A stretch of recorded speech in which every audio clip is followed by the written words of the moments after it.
आज का हमारा क्वेश्चन नंबर 5 है A part, write the functions of the following parts in human female reproductive system, ovary, oviduct, uterus. Part B, describe the structure and function of placenta. This question was asked in 2018. The answer is function of ovary. It produces the female gametes or germ cell. Ovaries जो है वो female gametes produce करती है जिसको हम कहते हैं ova.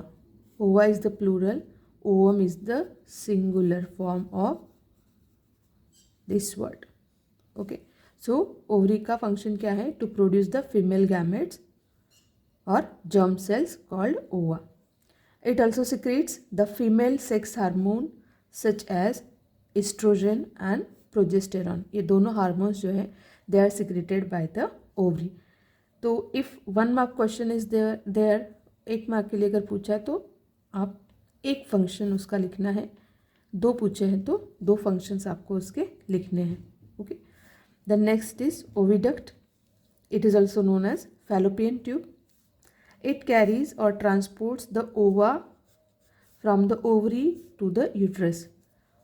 ओवा जो है उसको ओवरी से यूट्रस तक ले जाने का काम जो है ओविडक्ट करती है, ट्रांसपोर्ट का काम और कैरी करने का काम.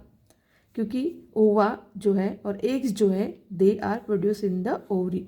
ओवरी इसको प्रोड्यूस करती है और ओविडक्ट इसको यूट्रस तक लेके जाती है. Second function of oviduct, fertilisation occurs in the oviduct. जो फर्टिलाइजेशन होता है मेल एंड फीमेल गैमेट का जो फ्यूजन होता है it occurs in the oviduct. Number 3, uterus. Implantation of the embryo occurs in the lining of uterus and the complete development of foetus occurs here. After fertilisation जो embryo का implantation होता है वो uterus के inner linings में होता है, in the inner linings of the uterus. और यहाँ इम्प्लांटेशन के बाद जो फिटस होता है उसका जो कंप्लीट डेवलपमेंट होता है वो यूट्रस के अंदर ही होता है. Second function of uterus, the contractions of the muscles of uterus help in the child birth. Child birth जब होता है उस टाइम कॉन्ट्रैक्शंस जो होते हैं यूट्रस के अंदर जो मसल्स होती है उनके कॉन्ट्रैक्शंस की वजह से चाइल्ड बर्थ में हेल्प मिलती है. Then B part of this question is structure of placenta. Here is the diagram of placenta. This is the placenta. So what is placenta? It is a disc like structure और we can say tissue embedded in the uterine wall. Uterus की जो wall होती है उसके अंदर ये दसा होता है, disc like structure. It contains villi on the embryo side and on the mother's side there are blood spaces which surround the villi. इसमें विली होती है जैसे हमने स्मॉल इंटेस्टाइन में देखी थी जो सरफेस एरिया इंक्रीज करते हैं एब्जॉर्प्शन का, है ना. तो ऐसे विलीज जो है मदर एम्ब्रियो की साइड होती है और मदर की जो साइड है उस तरफ जो है ब्लड स्पेसेस होते हैं और ये this blood spaces are surrounded with the villi. This arrangement provides large surface area for the exchange of material. जो exchange of material होता है in between the mother and the fetus वो इस arrangement के थ्रू होता है. इसकी वजह से विली की वजह से वहाँ large surface area मिलता है जिसकी वजह से exchange of material जो है वो easy हो जाता है. Now what is the function of this structure? Placenta का function क्या है? First, it transfers glucose and oxygen from mother's blood to the foetus. Mother के ब्लड से फीटस तक जो ग्लूकोज और ऑक्सीजन पहुंचता है वो इस प्लासेंटा के थ्रू पहुंचता है. Second function, it also removes the waste that is CO2 and nitrogenous waste generated by the foetus to the mother's blood. Foetus जो भी नाइट्रोजनस वेस्ट और कार्बन डाइऑक्साइड प्रोड्यूस करता है उसको मदर के ब्लड में जो है रिमूव कर दिया जाता है. And it removal of this nitrogenous waste and carbon dioxide takes place by this placenta. Okay, तो ये दोनों इसके फंक्शन है. एक तो transfer of glucose and oxygen from mother's blood to the foetus and removal of waste products from fetus to the mother's blood. Then come to the question number 6. A part, list in tabular form two differences between binary fission and multiple fission. B part, what happens when a mature Spirogyra filament attains considerable length? Now here you have to write the differences.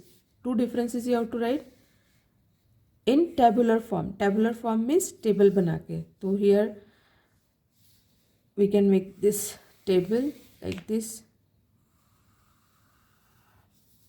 and then you can write the differences. Okay, so this is the tabular form. Now here in question only two differences are asked, but I have written here 5, 6. So whatever you will remember, you can write in the exam. So binary fission and multiple fission. Binary fission forms two daughter individuals. इसमें two daughter individuals form होते हैं. In multiple fission, many daughter cells or many daughter individuals are formed. Second, division only once. यहाँ पर जो cell division होता है वो एक बार ही होता है. मल्टीपल फिशन में repeated cell division occurs.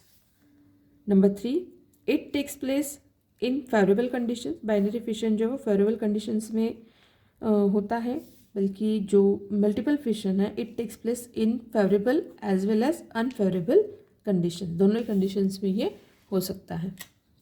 Number 4, it has a definite pattern of division.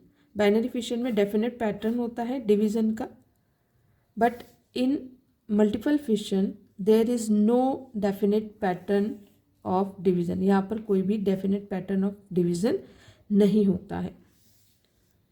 Number 5, both nucleus and cytoplasm divide simultaneously.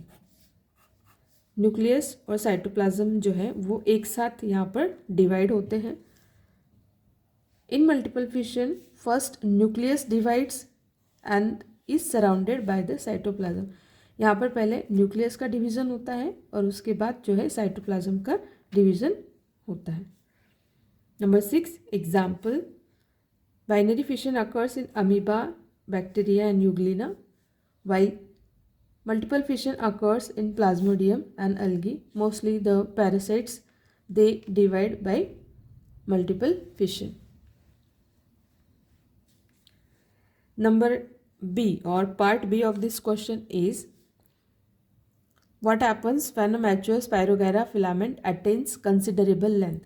तो mature जो Spirogyra होता है उसका आगे क्या होता है after maturation. So when a mature spirogyra filament attains the considerable length, its filament breaks up. इसका फिलामेंट जो है वो ब्रेक हो जाता है इनटू स्मॉलर फ्रैगमेंट. छोटे छोटे फ्रैगमेंट्स में ये ब्रेक हो जाता है and each fragment grows into new filament और इंडिविजुअल. एंड हर एक जो फ्रैगमेंट होता है इसका, हर एक जो पीस होता है वो एक नए स्पायरोगायरा में ग्रो होता है, या फिर नया जो जिसको हम फिलामेंट कहते हैं उसमें वो ग्रो हो जाता है. So this is the answer of question number 6.